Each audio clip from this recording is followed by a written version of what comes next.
So, welcome to our webinar this evening, which is an update on anti-Semitism in America.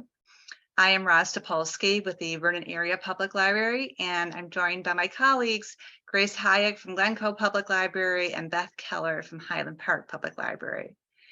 But this program is actually brought to you by 12 Chicago area libraries, and I'm going to include all of them because we really appreciate their support from all of these organizations. So our partner libraries tonight include Cook Memorial, Deerfield Public Library, Ela, Evanston, Glencoe, Highland Park, Indian Trails, Lincolnwood, Skokie, Wilmette, Winnetka and Northfield, and Vernon Area Public Library.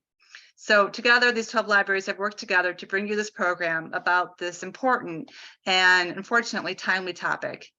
Anti-Semitism has been called the world's oldest hatred, but with the recent increase in anti-Semitic acts and headlines, we felt that now was the right time to discuss this topic with our communities. We're using the webinar format for Zoom tonight.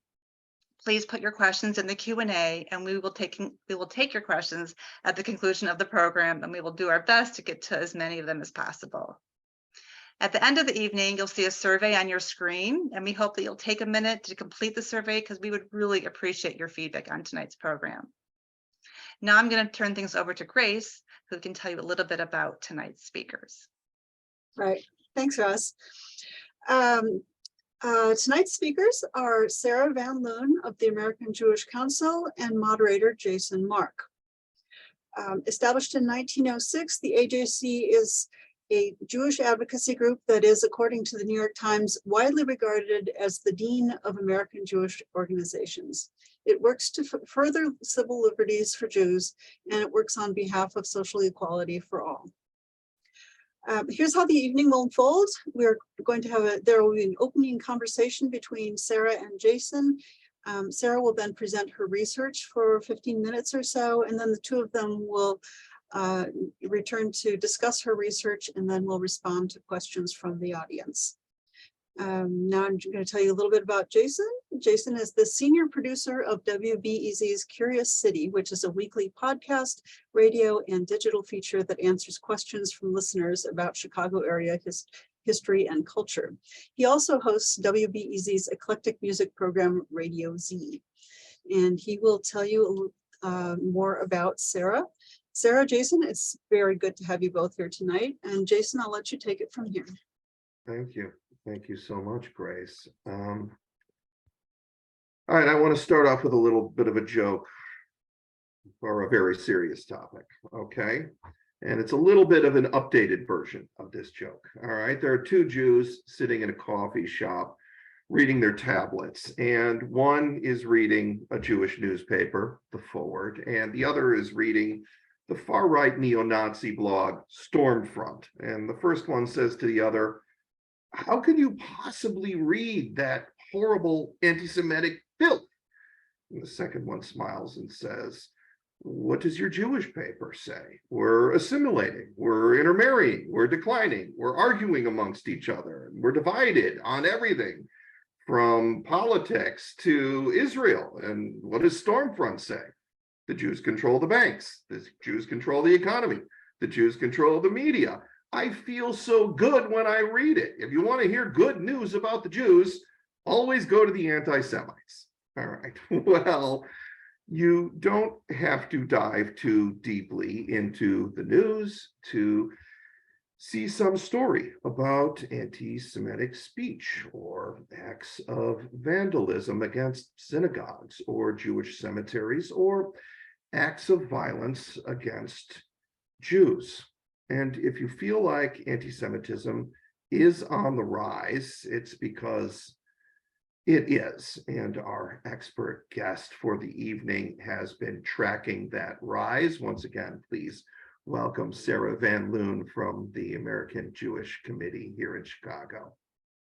Thank you, Jason. I'm happy to be with you here tonight, even though we are having a more serious conversation, even though it's always good to begin with a laugh. Yes. All right. Now, the Jewish world is a bit of an alphabet soup. There's the JUF and the AJC and APAC and J Street and HIAS and so many more. So could you please just give people a brief history of the AJC and what their mission is?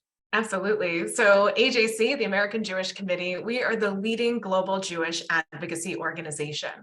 Our mission is to enhance the well-being of the Jewish people and Israel, and to defend human rights and democratic values in the United States and around the world. So this topic is timely because combating anti-Semitism is just one of the ways in which we at AJC go about advancing our global advocacy work. We also do it through global diplomacy, through strategic political advocacy, through interfaith and intergroup bridge building and coalition building, and also through strategic communications. Because as I'm sure we'll get into tonight, particularly when it comes to combating anti-Semitism, it's going to take a multi-pronged approach and involvement not just from the Jewish community in order to see real change that's going to impact society as a whole. Great. And I've seen lots of people give lots of definitions about anti-Semitism and what it is. One that has always struck me the most is from the late Rabbi Jonathan Sachs, who said anti-Semitism is so difficult because it's not a single coherent belief, but a set of contradictory beliefs. We were hated because we were poor, and we were hated because we were rich, and we were hated because we were communists, and we were hated because we were capitalists, and we were hated because we keep to ourselves, and we were hated because we supposedly infiltrate everywhere. And one group hates us because we're too attached to our places and our superstitions, and others hate Jews because we were seen as a rootless people who don't believe anything. Now, you've got to admit that it's pretty impressive to be despised and singled out for everything or anything that you do, even when those things completely contradict each other. And as Sarah Silverman says, if the Jews control the world, how come they have such bad PR? But how does the AJC define anti-Semitism or anti-Semitic acts? Absolutely. So AJC utilizes the International Holocaust Remembrance Alliance working definition of anti-Semitism. I call it IRA as a shorthand. And that describes anti-Semitism as a certain perception towards Jews. And it may be expressed as a hatred towards Jews, but not always. So it could be rhetorical or physical manifestations. And quite frankly, it can even be targeting non-Jews. It's part of what makes anti-Semitism, just as you kind of described, so difficult exactly to define. And this is where the International Holocaust Working Definition is helpful, because not only does it provide a much clearer framework of what it is, it also provides 11 contemporary working examples, which can be utilized by governments and law enforcement, by elected officials, by corporations, to really help define when is something anti-Semitic or have anti-Semitic intent, and what actions can we take from there. So kind of as a little bit of a background for it, you mentioned Rabbi Jonathan Sachs of blessed memory. I also like to use one from Deborah Lipstadt, who is the US envoy for anti-Semitism. And she says that while for other forms of hate, it looks like it's punching down at that group, for Jews, it can look like you're punching up. And I think that's a little bit of what makes anti-Semitism so difficult to pinpoint, or for non-Jews in particular to understand why it's so harmful, because it can say, well, I'm not saying anything negative about the Jews. You do control this, or you are really privileged with that. And it doesn't fully grasp the full understanding of the hatred that's the Jewish community is facing and the real dangers that come along with that. And it was mentioned at the beginning of the program that this is in many ways the world's oldest hatred. Some have also described it as the world's most dangerous hatred, because what starts with the Jews never ends with the Jews, as the saying says. What exactly does the author of that quote mean by that? Yeah, well, I mean, you can just look to the history of the Holocaust, right? It wasn't just 6 million Jews who were murdered in a horrific genocide.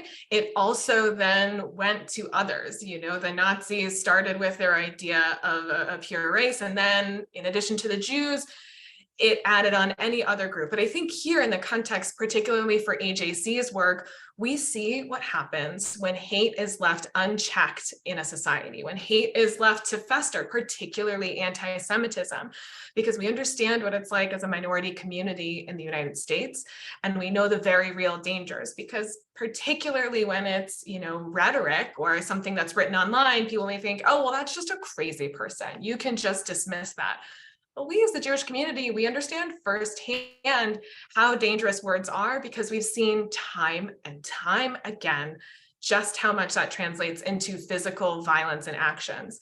Anti-Semitism in many ways is a conspiracy theory, you know, and even though there are lots of anti-Semitic conspiracy theories, and what makes it so dangerous for society as a whole is it creates, you know, it helps enhance others. And by that, I mean, oh, well, I can't trust them. And how do you know about this? And, you know, it breeds more distrust. And in a community, particularly in the Midwest, in the broader Chicago metro region where we're in now, having a more divisive and isolated community puts us in danger. And why do I say it in such stark terms? Because that is where extremists, and in the context of our conversation, anti-Semites, are able to really thrive. It pits communities against one another.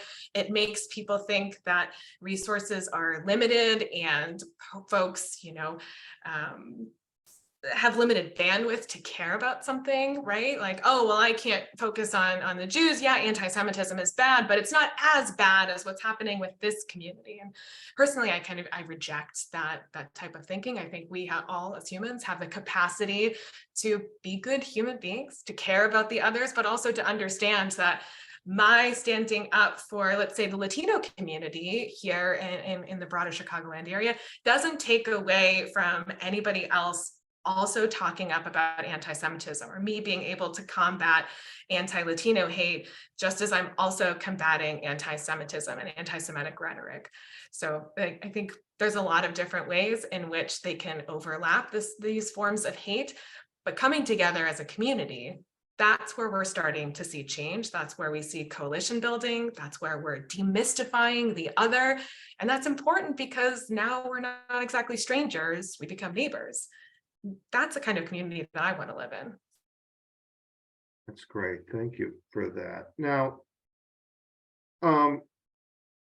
help me understand the AJC perspective on this. So what's going on in our culture right now, where we are, and let me say, just from my personal perspective, rightly so, where we are sensitive to our language and actions when it comes to people's color or immigration status or sexual identity or physical or mental capacities. You know, we live in a time now where we don't dress up our kids, or even as adults, you know, in certain costumes for Halloween because they're considered cultural appropriation. We don't have white people playing Asian characters in films anymore. And again, in my opinion, all of this is a good thing, but it does feel like sometimes when it comes to Jews,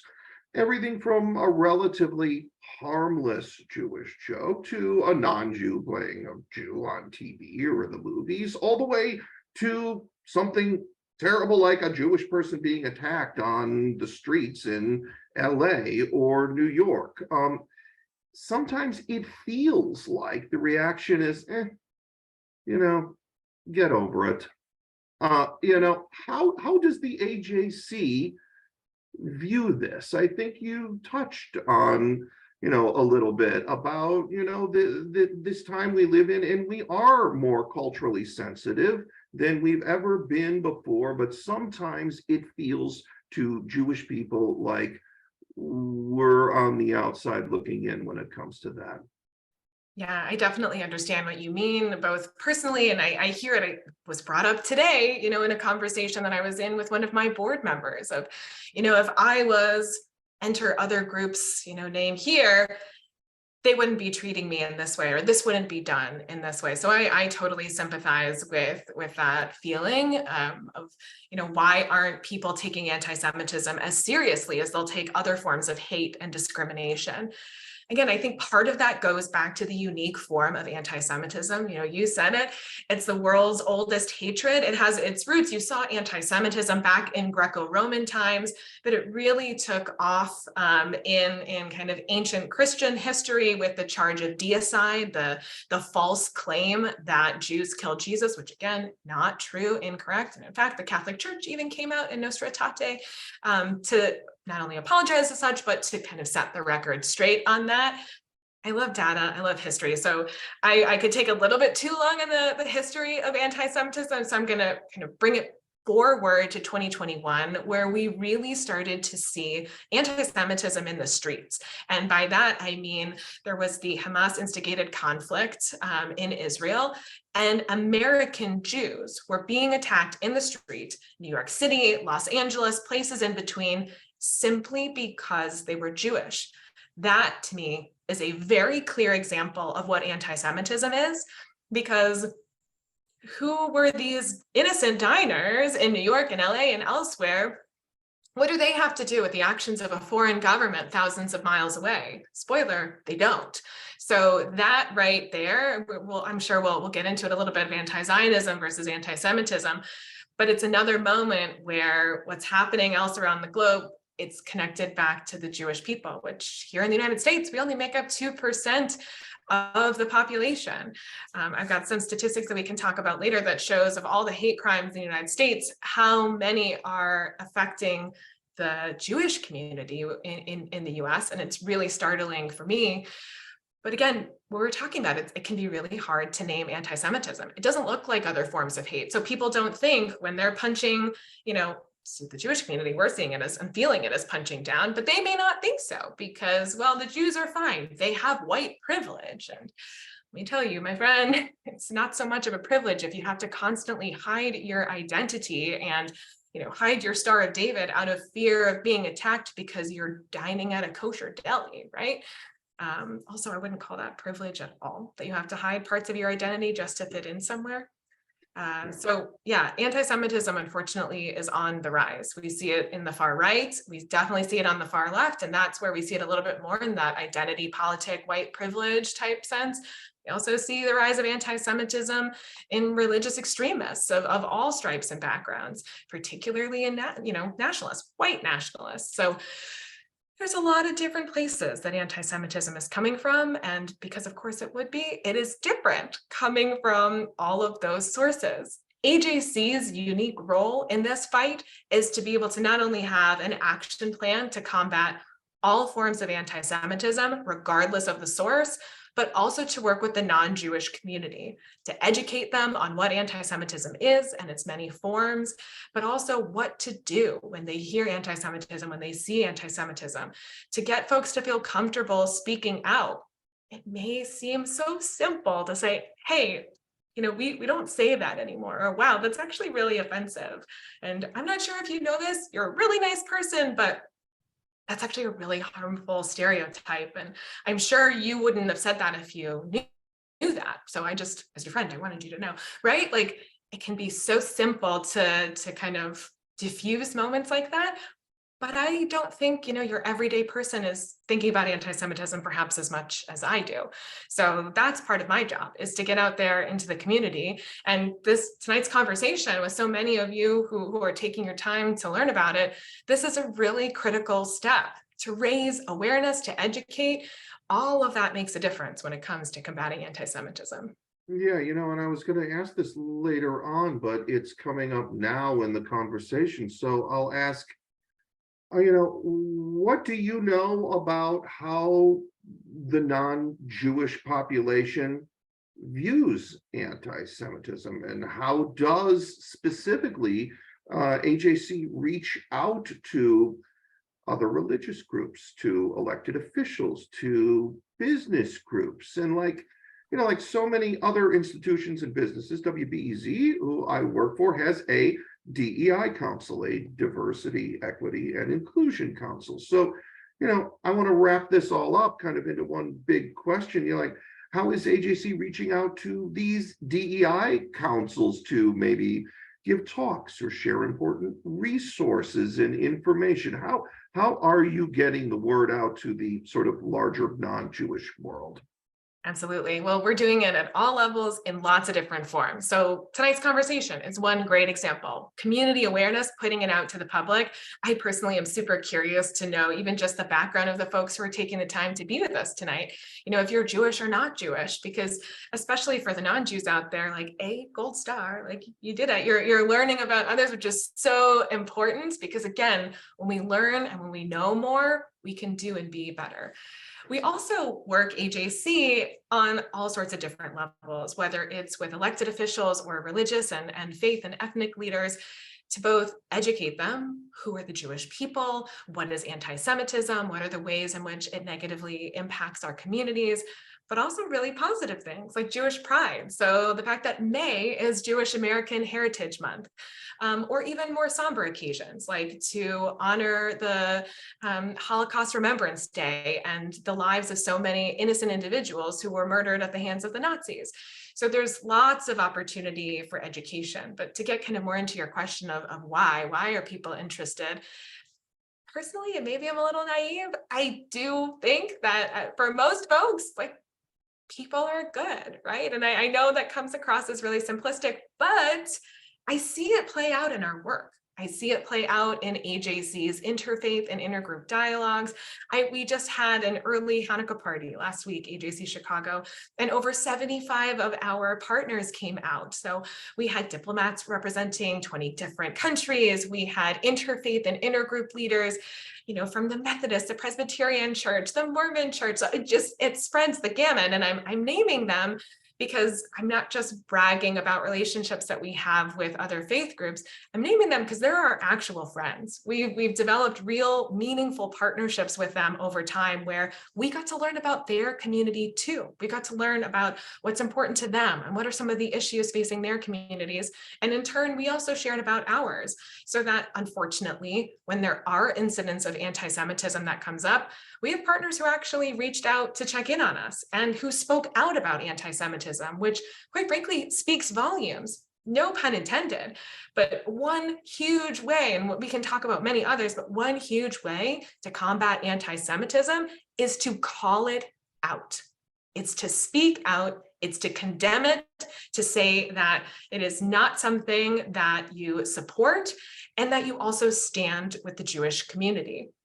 These things are so critical in the fight against anti-Semitism because people who may not understand or may hear it from one source or some other type of misinformation will hear from someone else that they do know, oh, wait, oh, well, I know Jenny and she's calling this out, but I thought from this friend. And so it creates for dialogue, for understanding.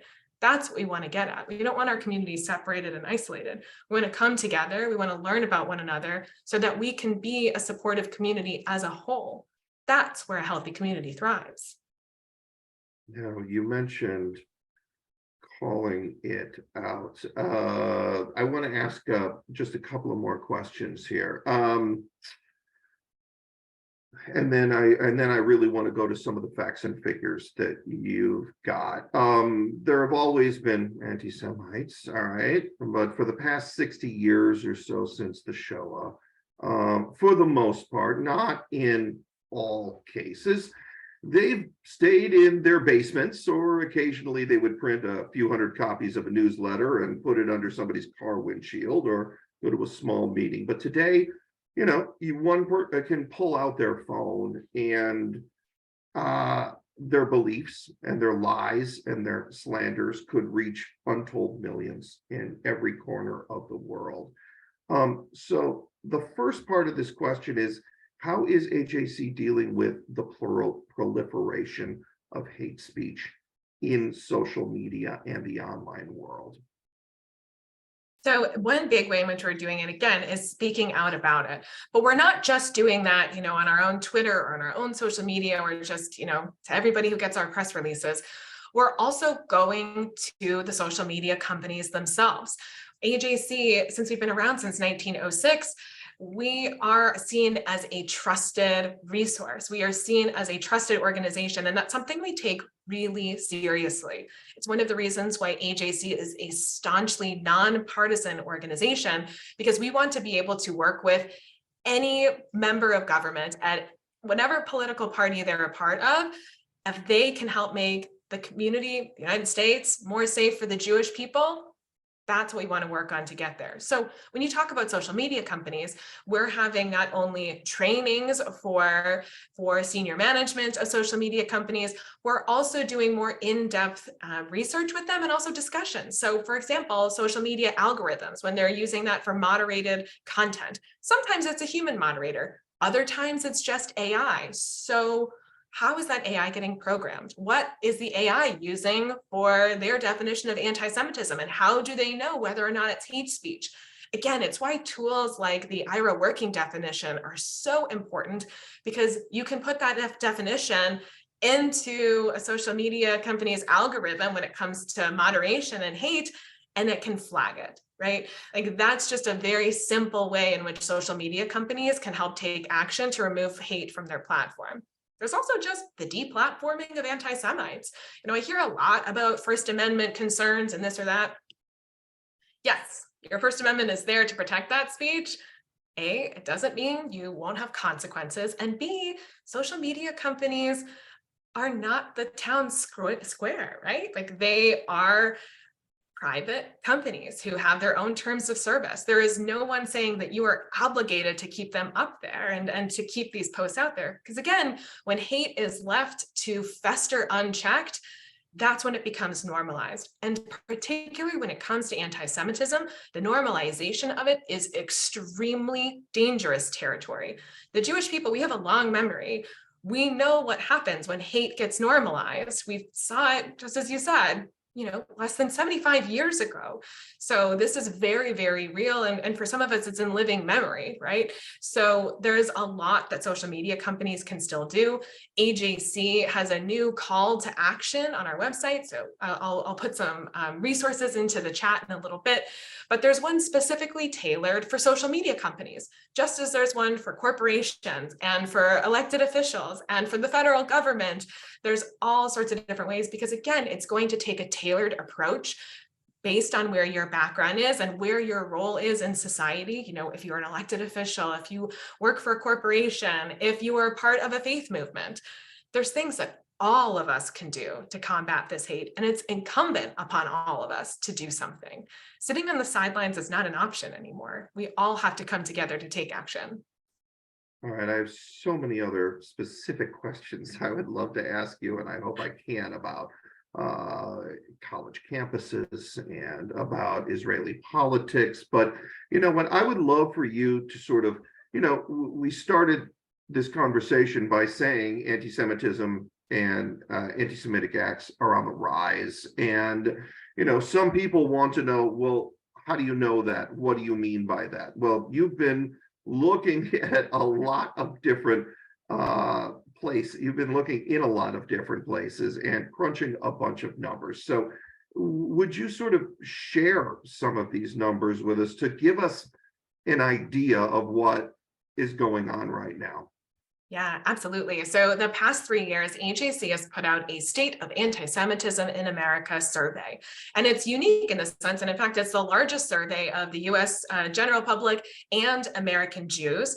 And because of that, we know we can trust this data. We used a leading research firm, SSRS, to be able to conduct this data. And what we found was really startling, not just the survey responses themselves, but also the differences between the US general public and their perception on anti-Semitism and Jewish Americans, and not only their perceptions, but their lived experiences with anti-Semitism.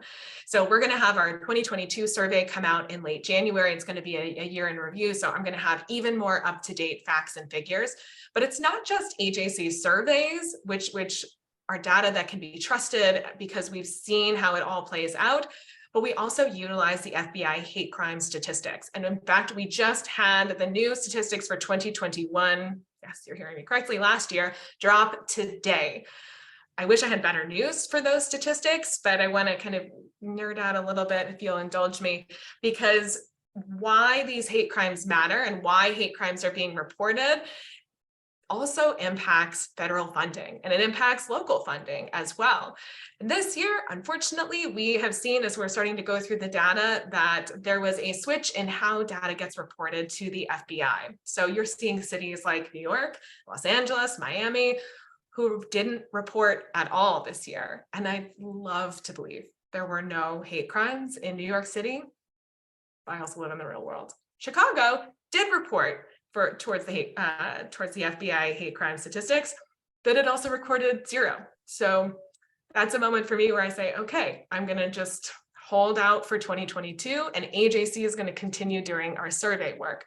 And again, what that shows is deeply concerning. So if you just look at our 2021 data, the question was, how much of a problem do you think anti-Semitism is in the United States today?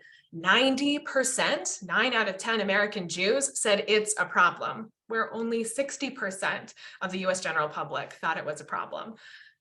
I'm an optimist, so I'm going to say 60%, more than I thought. Like that's a win. But if you also look at our another survey question of within the last 5 years, within the last 12 months, do you think anti-Semitism has increased? You see stark differences between the US general public and American Jews, with American Jews time and time again saying, yes, anti-Semitism has increased. We also see it in our survey reporting of changed behavior. Why should changing behavior matter? Why does that make a difference? Because AJC, as a global Jewish advocacy organization, we've seen this happen. We've seen it play out in Europe, where 20 years ago, anti-Semitism was really on the rise. And we saw that European Jews were starting to change their behavior. They wouldn't wear a kippah in public, or they would hide if they wore a Star of David necklace, because they understood the real security risks of identifying themselves publicly with Jews. And we saw the corresponding rise in hate and anti-Semitism go along with that. You know, we were talking before about anti-Semitism in America.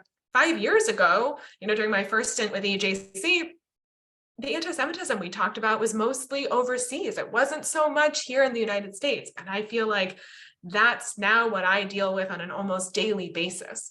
So we're really seeing anti-Semitism increase in the United States and around the world. And again, it's incumbent on all of us to speak out, to stand up, to do something. People can't be bystanders anymore. We need to be active upstanders and to learn from our history and to stand up and speak out, not only for issues affecting the Jewish community, but for all of us. There was a White House roundtable last week. Yes. Doug Emhoff, the husband of the vice president, the second dude, I guess some people call him, was leading it, also participating in the event. Deborah Lipstadt, who you mentioned earlier, who is the State Department anti-Semitism envoy, White House domestic policy advisor Susan Rice, dozens, roughly a dozen Jewish organizations. And, there already exists a number of governmental systems designed to fight anti-Semitism. There's a dedicated office for countering anti-Semitism overseas. There's a federal registry of anti-Semitic incidents run by the FBI. Of course, there are federal hate crime laws, which have been proven effective as a deterrent and in the world of punishment. But, what, according to the AJC, what more can government be doing? I'm so glad you asked. And this was one of the things. So AJC, we were in that meeting. AJC CEO Ted Deutsch was there. And he also really pressed upon the second gentleman to encourage the Biden administration to take concrete action. So like I mentioned, AJC has been dealing with anti-Semitism around the world. And so we know what works and what has not been as successful. One thing that does work is to have a coordinated national action plan for anti-Semitism. And literally minutes before this presentation began, I saw a press release that came out that the Biden administration has indeed created a task force to create a national anti-Semitism strategy. So yes to everything you said about the things that exist in place, but sometimes because governments can be a little bureaucratic, they don't exactly talk to one another. And so having a comprehensive action plan that also works in state, local, and federal government into all of the different federal agencies, that's where you're going to see the most robust response. That's where AJC has seen the greatest amount of success overseas. And we know it's something that can succeed in America as well. So I was thrilled to see the fast action from this current administration on ways in which, especially in this climate of rising anti-Semitism, they're working together in a bipartisan manner to help combat anti-Semitism. You mentioned, we've talked about, and we'll continue to talk about, how anti-Semitism comes from both the right and the left. College campuses have been, over the last decade or so, maybe, more and more unfriendly to Jewish students generally, and specifically students who outwardly support Israel. And student groups and faculty have worked hard to make the word Zionism simile for racism, apartheid, colonialism, and genocide. So how is AJC directly addressing that, and what other groups are they working with to try to give Jewish kids on campuses a more safe space? Yeah, I love this question. So AJC, we work with a lot of different other groups on campus. We're a part of the Israel on Campus Coalition, which is a group of more than 20 different organizations committing to combat anti-Jewish hate on campus. But we also work really closely with Hillels. Here in Illinois, we work super closely with Hillel and Federation. They're really great partners in this fight. And we also think about the continuum to college, right? It's not anti-Semitism and the Jewish students on campus. It's almost too late to wait until they're on campus. So AJC has a high school leadership advocacy program called Leaders for Tomorrow, or LIFT for shorthand. And it helps train young Jews to be strong in their Jewish identity. Because I think that, first and foremost, is one critical way in which to help combat anti-Jew hatred on campus, or certainly it can support these Jewish students when they're dealing with anti-Israel issues on campus. And that's also where we start to see, I mentioned earlier, you see American Jews change their behavior when it comes to anti-Semitism. We're seeing it in a really unique way on college campuses, with Jewish students sometimes being afraid or not wanting to be so public about the fact that they're Jewish, or maybe that they support Israel because they're a Zionist. And for those of whom are on this call and don't know what that means, Zionism is a movement that enhances or is there to support the self-determination of the Jewish people in their ancestral homeland. So what you see on college campuses is a lot of anti-Zionism, and just to your point, it's mixed in with apartheid and racism and made to seem like a very dirty word. And I'm seeing this brilliant new group of Gen Zers who fully reject that thinking, for one, and two, say, well, how come me as a Jew, how come I'm the only person, the only group who's not allowed to seek self-determination in my own ancestral homeland? It's saying nothing about the Palestinians and their also equally valid right to self-determination. So why are Jews being singled out? And again, going back to the IRA working definition, that's one of the working examples. When Jews or the state of Israel are being singled out alone with unfair criticism or critiques that no other country is also being leveled with, that's a pretty clear outline for me anyways of when something is very much veering into anti-Semitism category. When you're not going to be, for Jewish students on campus, for example, to compare them to any other group, you're not going to deny your support of another group if a potential country where their people come from take some type of foreign policy stance. You're just not seeing that, but you are seeing it being applied to Jewish students on campus. And that's where we see really unique types of anti-Semitism begin to grow and foster. And that's really dangerous, right? So that's not what we want for Jewish students on campus. It's not what we want for any student on campus, Jewish or not. Yeah, well, but many people will claim I'm not anti-Jewish, I'm not anti-Semitic, I'm anti-Zionist. Mhm. Is that possible, and why or why not? There are times you could probably, draw a very fine line where anti-Zionism is not anti-Semitism. I've yet to be fully convinced of that. I think there's one thing to say, well, nation states are a 19th and 20th century fiction, so I don't believe that there should be any states. Okay, fine. Token anti-Zionist. Okay. But more often than not, particularly what we see on college campuses, are Jewish students being vilified because they have a connection to their ancestral home because they traveled to Israel. You're not seeing that with Jewish students who are studying abroad in China or who care, about other people. You're not saying to Iranian students right now, oh, well, we can't support you unless we hear you loudly denounce your government, right? Like, you're not seeing those things. So again, that for me is a very clear indicator of a lack of sincerity, A, in their argument, and B, that it's more likely than not some anti-Semitic motivation getting there. And a lot of people, particularly on the far left, so maybe not a lot, but people on the far left get really riled up when I kind of point that out. They don't like that, they disagree, they're entitled to disagree, but I've seen how it plays out, and it's not a good look for them.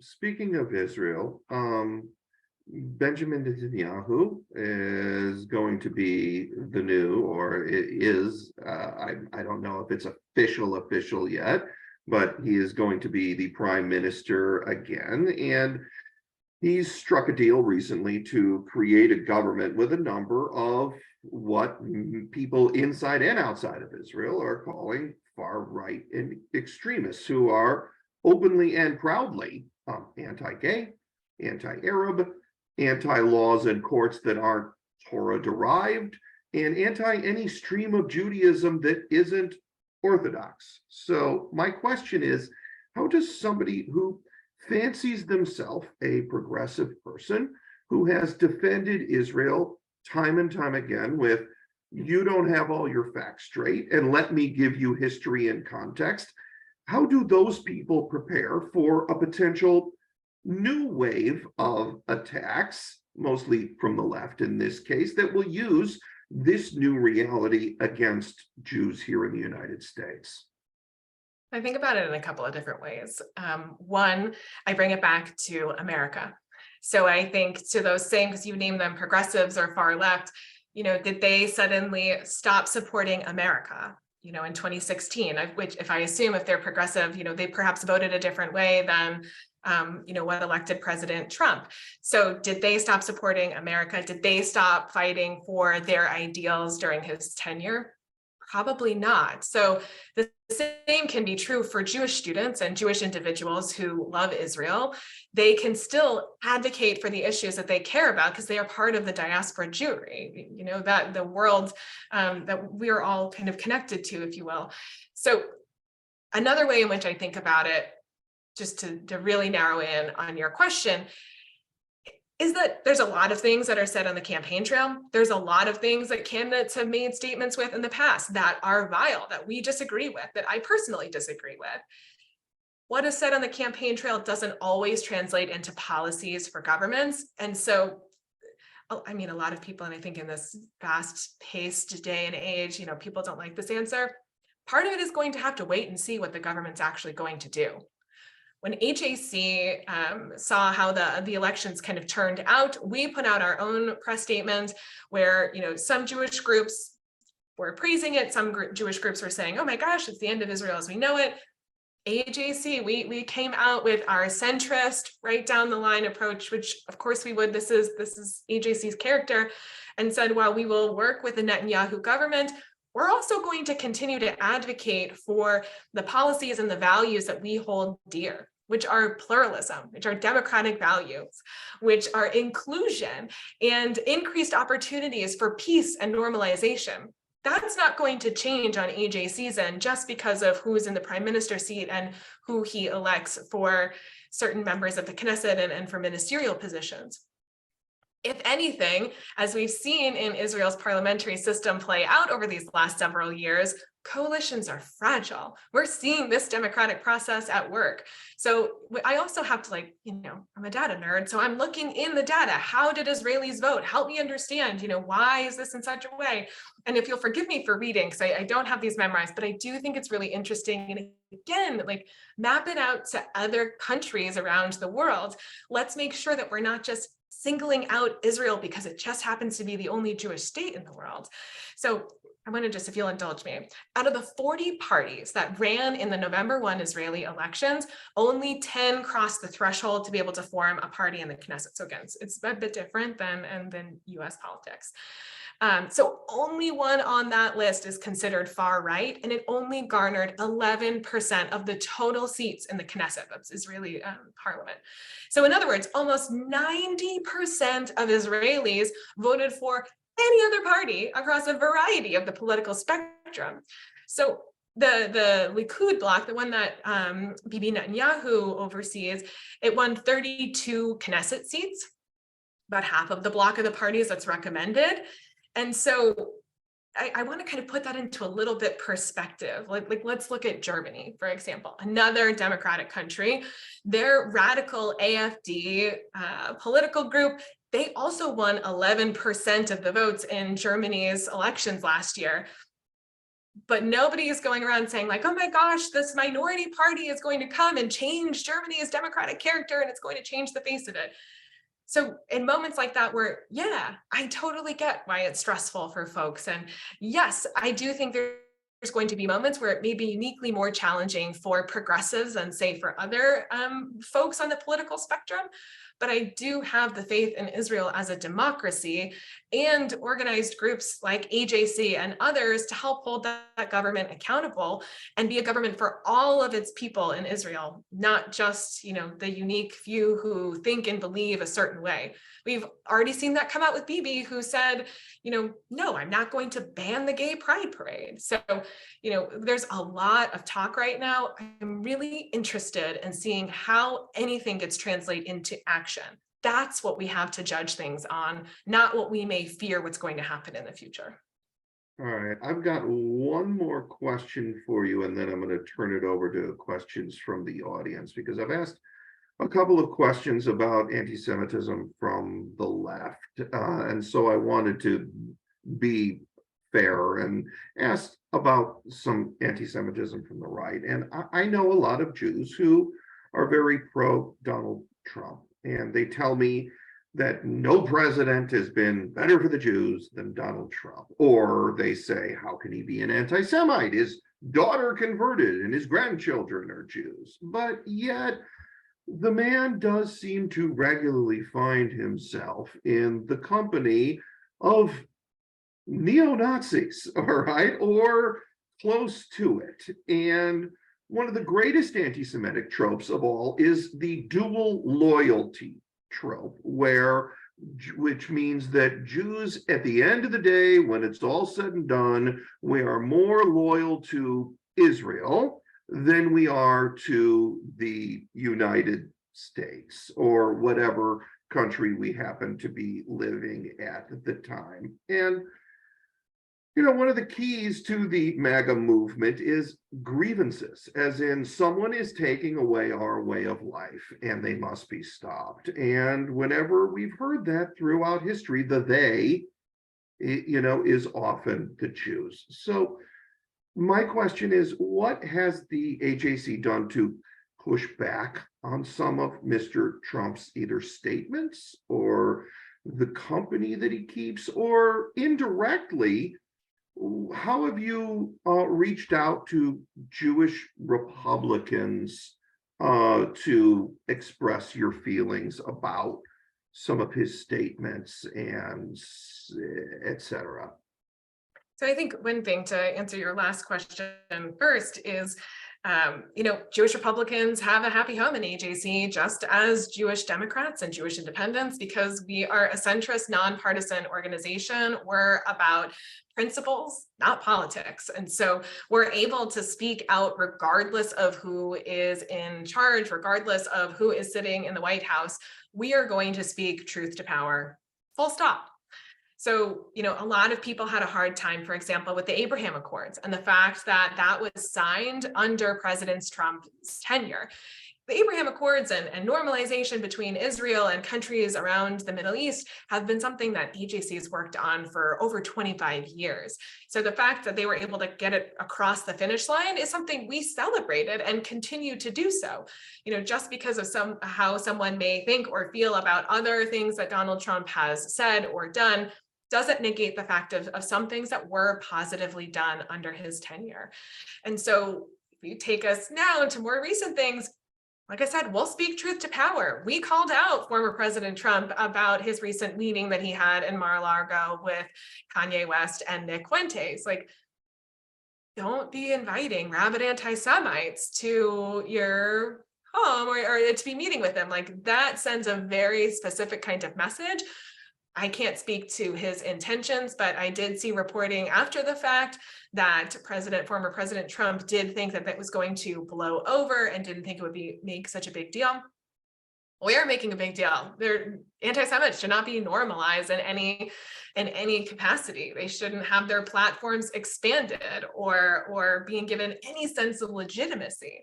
So yeah, we are still calling on former President Trump to apologize for that, to denounce his guests, comments and behaviors, because that's not what we should see in any kind of elected leader, former or one who perhaps wants to become a leader again. So AJC is going to continue to forcefully speak out, regardless of who it may be. And just as when AJC speaks out on issues that happen on the left, I can tell you, personally that some far left Jews or Jews who hold, far left kind of feelings or political beliefs, yeah, they too don't always love it. I mean, I think that's one of the challenges and what I'm talking about when I say we have to call out anti-Semitism wherever its source may be. It's super convenient and easy to call out somebody who is on a different political side as you may personally hold and say like, oh, well, you need to have your side condemn anti-Semitism.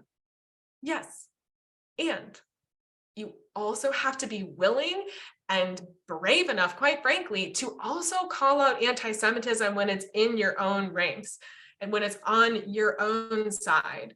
That's where the real work begins. It's easy to call out your opponent and say you're an anti-Semite or you've said anti-Semitic things or you're irredeemable. All of us can make amends.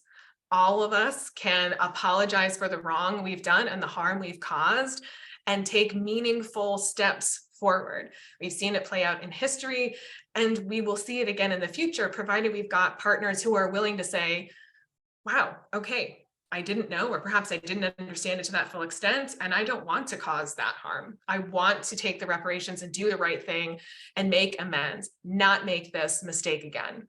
I have faith and hope that there are good people out there who are willing to learn from their mistakes. And again, coming back to, anti-Semitism, a lot of people just don't understand what it is or how certain phrases or things are anti-Semitism. So, to say to Jew one down, to try and negotiate, well, that phrase is an anti-Semitic phrase and it's rooted in historic anti-Semitism. AJC has a fantastic resource guide called Translate Hate, which you can visit at translatehate.org. And it breaks down common tropes and phrases, and it also gives you the historic background to it. So for me personally, if I'm scrolling on social media and I just happen to see something that comes up, as anti-Semitism, but just packaged in a 21st century way, quite frankly, it's a little boring because a lot of it's the same. It's just rebranded for a new day. But now I know what I can do. I can report it to the social media companies. I can reply back to the person that I saw who posted it and invite them in for a conversation or say like, hey, I'm not sure if you know, but what you posted is actually an anti-Semitic canard, or it's an anti-Semitic story that's factually incorrect. And this causes real harm to me and my community. Like, would you please take it down? Some folks will actually listen and will do the right thing. Not everybody, but just because not everybody will doesn't mean I'm going to stop trying. Beth, this would be a great time, I think, to get in some questions that audience members have submitted, if you would be so kind. And by the way, Yes. thank you to everybody who's sticking with us. We're going to go for a little while longer, and maybe your question has been answered, or maybe your question will be answered. So Beth, take it away. Thank you, Sarah and Jason, for this conversation. It's been wonderful. Before we start with the questions, there'll be a quick poll that will pop up on your screen just to let us know how many are joining us tonight. It'll be up on your screen for just a few seconds. So if you all can take a minute to answer that, that'll be great. And then we'll start with our questions. Thank you.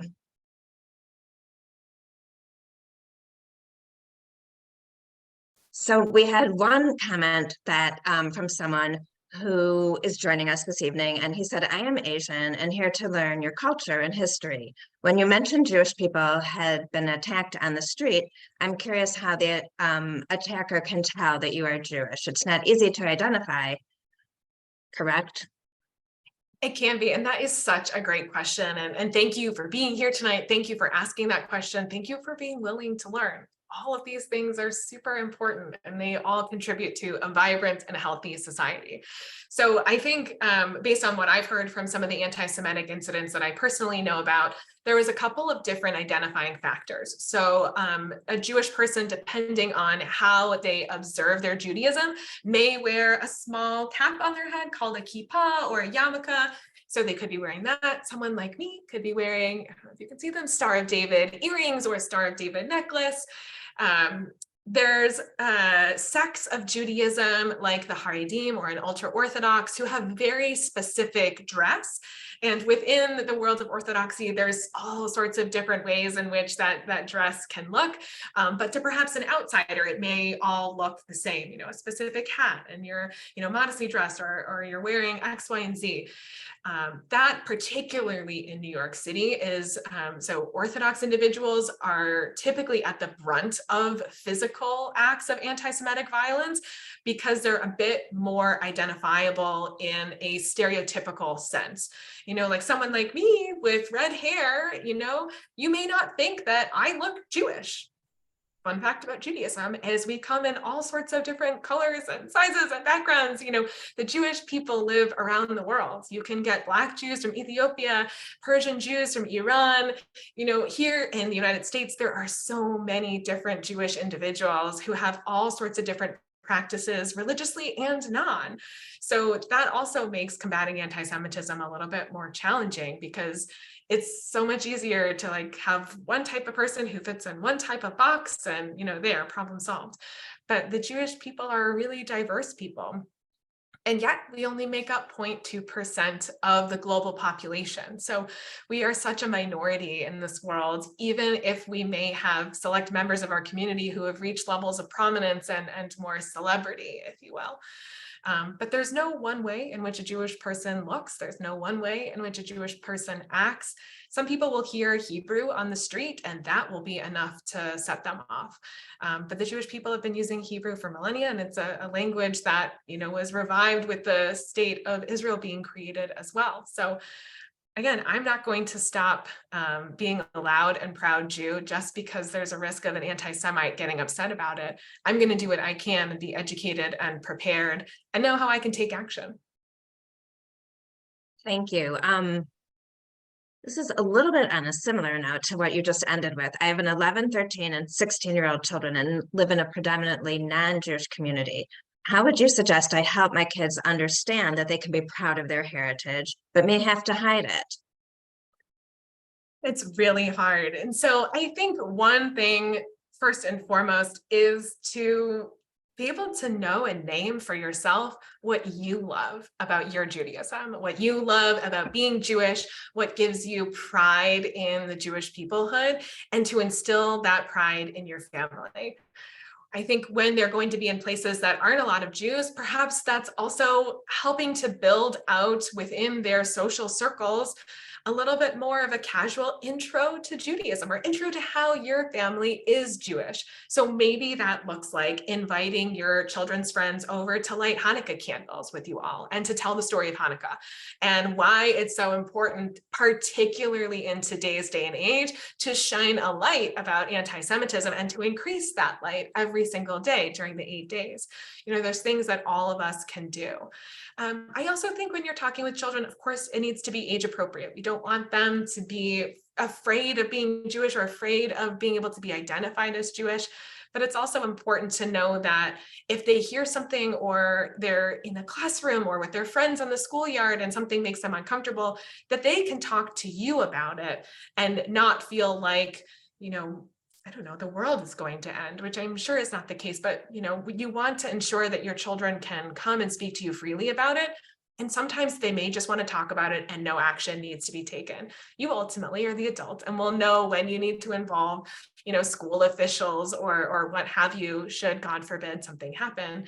But, you know, there's lots of different ways to instill a vibrant Jewish pride and also help educate your non-Jewish neighbors about the vibrancy of the Jewish people and the Jewish faith. And that even though you may not believe the same things or share the same ethnic background, you still care about similar things. You may care about democracy and pluralism and democratic values and living in a society in a town that values pluralism. So there's, I think, lots of positive things to be able to celebrate with them while also helping to educate your kids that, you know, age appropriate, we do live in the real world. And there unfortunately are people out there who don't like the Jewish people. And so we need to have that situational awareness to know when places or areas may not be as safe as for them as children as perhaps other places. Thank you. One of our attendees has noted that Cook County Commissioner Scott Britton has launched the Cook County United Against Hate initiative after receiving anti-Semitic materials on his driveway in Glenview. We have a website. Please reach out and sign the pledge. The website is cookcountyunitedagainst-hate.com. Hate against one is hate against all. So, Sarah, I don't know if you're familiar with that. Thank you. I've heard about it, but I hadn't seen the website, so I just wrote it down. Thank you. Thank you, listener. Excited to we do can that. try to include the website in our email to attendees after tonight's event. Perfect. But that's great. And I love that the commissioner is helping to take action on this. And, you know, I read something actually in Wisconsin because an anti-Semitic hate group was putting, you know, littering what they thought were Jewish homes in specific Jewish neighborhoods with anti-Semitic flyers and propaganda. And the local police in that town were able to prosecute based off of littering. So I wasn't thinking that littering in some ways was going to save the day with that, but there you go. We've got laws on the books, and sometimes you've got really creative law enforcement who will be able to work within the confines of the law to help bring protection to Jewish communities and prosecution to those who seek to cause harm and fear. Thank you. This question is for you, Sarah. It says that you talk about AJC working with various groups. Can you tell us a little bit about what that work actually entails? Yeah, so here on the North Shore, we've worked with Hadassah North Shore to help get more towns and municipalities to adopt the International Holocaust Remembrance Alliance working definition of anti-Semitism. And that matters because it's a tool that governments can use as a form of education so that if issues come up or if anti-Semitism is rearing its ugly head in their town, they now have a tool to use to apply to their standards for how to address certain issues or how to recommend it to law enforcement. So we've worked with Hadassah, we've partnered with other groups like EDL on other issues, both locally here in Chicago, but also on a national level. There's lots of ways in which our Jewish organizations can partner together and play to our strengths while also working in a collective way to combat anti-Semitism and hate in all of its forms. And we're really proud of that. We have another question that says, can you cite some specific information regarding anti-Semitic behavior in Chicagoland and how a community can respond? Yeah, absolutely. So let me pull up, you'll again indulge my reading. So I want to make sure that I'm giving you actual statistics since you're seeking them too. So let's take a macro view of the United States. So in the 2020 FBI hate crime statistics, anti-Jewish bias incidents comprised of 8.7% of all US hate crimes in 2020. So even though Jewish Americans only make up 2% of the US population, anti-Jewish hate crimes were 1 out of every 11 hate crimes that occurred in America in 2020. So here in the Midwest, since your question was more specifically about Chicago, we also saw that. We were able to disaggregate the data from AJC's survey of anti-Semitism in America for the Midwest, as well as disaggregate the FBI hate crime statistics.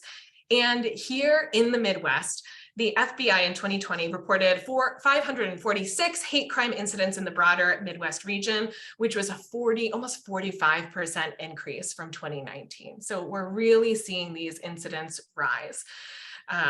We're also, again, as I kind of referenced this a little bit earlier with the hate crimes data, not every agency reports or is reporting in the way that the FBI needs to collect that data. So that's a really critical thing. And one of the issues and ways in which AJC advocates with law enforcement is to ensure that they're reporting it in all of the appropriate ways so that it gets counted, because when you know about an incident, you can actually do something about it. You can take the resources that are available and put together a concrete action plan to address the needs as they are. So in Illinois, the largest cities that we saw 68 reported hate crime incidents in 2019 compared to 56 reported in 2020. So I'll take that positive where I can see it. But also you've got, you mentioned the city of Chicago. So just the other month, the Chicago Commission on Hate Crimes, the Commission on Human Relations, reported on hate crimes. And over that period, they received 77 hate crime reports to their commission. And of that, 18 of them targeted Jewish individuals, where the next minority group, and that was kind of of all of the groupings, the most was against Jewish individuals. The next grouping there was against Black Americans. And so again, you kind of see these minority groups being targeted disproportionately when they don't make up kind of the majority population in a specific area. What's also concerning, again, it goes back to hate crime reporting. The Chicago Commission on Human Relations reported 77 during a specific time period, where the Chicago police received almost 120, a little bit more. So there's a discrepancy on where it's being reported to whom. This is what I definitely want to put in the chat, because if you're not sure, we haven't really talked about what do you do if you're not sure how to report a hate crime.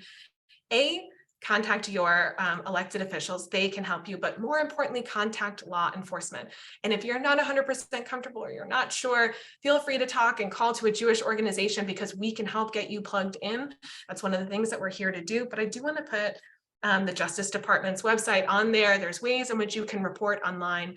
And one thing that we've learned from our FBI partners is to not make the decision yourself whether something is or is not anti-Semitic or is a hate crime. Allow the experts to determine whether or not something falls into that pattern. And even if it doesn't rise to the level of a hate crime, it's critically important that law enforcement knows about this, because they're able to track patterns and they can help stop something before it gets so much worse. So it's really incredibly important that we speak up against anti-Semitism and hate in all of its forms, because that, again, is what's going to make for a safer society for all of us. Thank you. We will take one more question, and then I'm going to turn it over to Jason again to conclude with a couple questions of his own. So someone is asking, when you're in college, how do you know when you see a form of anti-Semitism on college campus? Yeah, so I think first it's understanding what anti-Semitism is. So you can go to AJC's website and learn more about it. You can go to translatehate.org and find out different forms. But the first thing is to be educated on it. The second one is to take a step back and say, if you're seeing a group protest something that is related to Israel or Zionism or the Jewish people, think to yourself, if I were to insert another group's name here, would this be acceptable? Would this be something that, people of goodwill would also be decrying or calling out or what have you? My gut says probably not. But that would be another indicator there where maybe you should learn more. I think for most people, when something happens, you kind of can feel it in your gut. Something doesn't feel quite right. So investigate that. Don't just brush that off and say, oh, maybe it was a weird social interaction. Learn more about anti-Semitism, about the ways in which it manifests. And for college students in particular, if you're not sure, reach out to Jewish groups on campus. Hillel is an incredible resource, not only to just be there for Jewish students, regardless of their religious background or non-religious background, but to support Jewish students to help answer some of these more difficult questions. Thank you. Jason, I'm going to turn it back over to you to ask our few final questions. That's great. Thank you so much, Beth. So, Sarah, I think you've touched on it a little bit in a number of questions, but just again, kind of as we're wrapping up, it's so overwhelming and the numbers are scary and the incidents are painful, but we get to the point where an individual says, well, what can I do? What can I do? I'm just one person sitting here, and if there's something happening over there in New York or in Chicago or down the street or wherever it is, what can I do? What do you tell those people? Well, I say it may not seem like a lot, but speaking out is a really important first step. And people may say, well, I don't have an audience. I don't have, people that follow me on Twitter or Instagram or Facebook, what have you. The way in which I started before I became regional director, I started talking about it with my non-Jewish friends. And let me tell you, friends, it was really uncomfortable at first because I don't really talk to my girlfriends normally about anti-Semitism. It's not on our list of topics. But I started talking about it because it affected me and it was really making me depressed and nervous and all of the feelings that come up when anti-Semitism is on the rise. And so I started naming for my non-Jewish friends in particular, it's been a really hard week because of all this anti-Semitism that I've been seeing on social media. And my non-Jewish friends are like, oh, well, maybe my algorithm is different than yours. Tell me more. And so I start there. I started with people in my circle. And then, as part of both my work, but also my community building work, it goes beyond there. So, if you're talking to a neighbor, maybe you raise it with them or at your local town council meeting, show up, be engaged in civic action, right? There's a lot of things that folks can do. I'm going to put a link in the chat because it breaks down AJC's call to action, lots of different ways in which, I'll put it into the chat and then it'll get shared.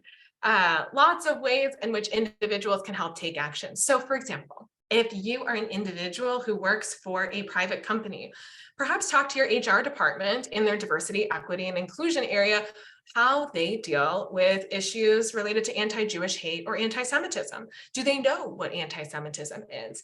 And if not, might they be open to hosting a training, whether it's just for HR staff or something that's open to anybody in the company to learn more about what anti-Semitism is and the ways in which it manifests in corporate life, in regular life, everywhere in between. Another thing that just an individual can do is to contact their elected officials. Local, state, federal, all of those levels matter. Make your voice heard that you want to see the elected officials taking a stand against anti-Semitism, calling it out when it happens, but also to have an action plan for what happens if an anti-Semitic incident happens in their area. What are the steps that they, as our elected officials, can take? What are they going to do about it? What are they going to do before an incident happens to help educate the general public? speaking out about anti-Semitism. It may be so easy to underrate that action, but it's so valuable because if it's not called out, if it's not condemned, it's left to fester. And that's where the real trouble really starts to happen. We can't let it get to that point. We've seen it on the rise. We need to beat it back into the fringes where it was before and make sure it's never a part of any type of acceptable social discourse. All right, and finally, what are you hopeful about? What makes you hopeful? There's a lot of bad news that you've given us a lot of positivity, but it's been around some pretty bad news. All right, so what are you hopeful about? Yeah, so I mean, I'm a pretty positive, upbeat person. I think you kind of got a sense of that. But yeah, dealing with anti-Semitism all the time, every day is hard. It's exhausting. It can be a bit demoralizing. It can feel like, wow, what are we doing that makes a difference?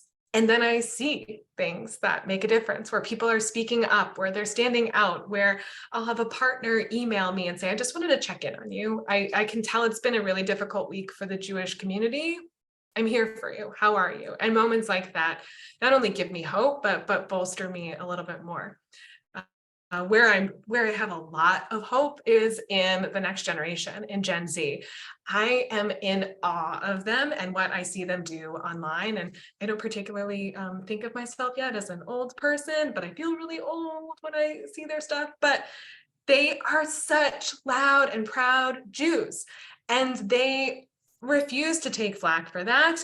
And they are willing to stand up and call out anti-Jewish hate, but also to really focus on Jewish pride and what makes being a Jew so wonderful, and what is so enriching about the Jewish people and being a part of this incredible community. So I'm so inspired and hopeful by the generations that are coming after me, by their Jewish pride.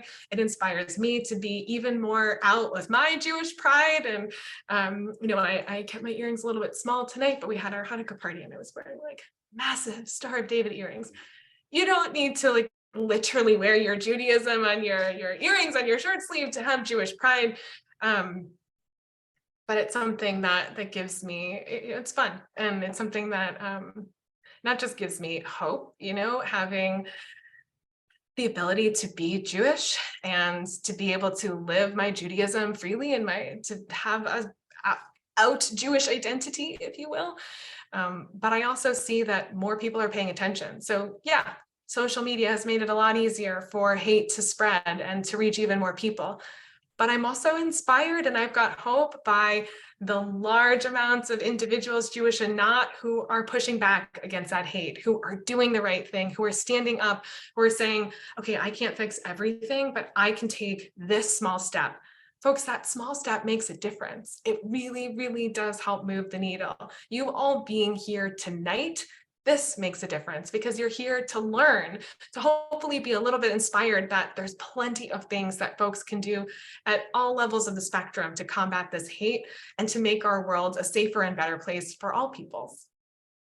Well, I'm really honored to have been asked to be part of this event tonight and to share this stage with you. I'm just going to close by saying, for more than 2,500 years, the most powerful empires in the world have tried to destroy the Jewish people, the Egyptians and the Greeks and the Romans and the Christian church and the Nazis and the Soviets, and they are all gone. And as we say, Am Yisrael Chai, which is the people of Israel live. But the question is, what kind of world are we living in? And what kind of world will we live in? And will our children live in? And we're all here together in this virtual space.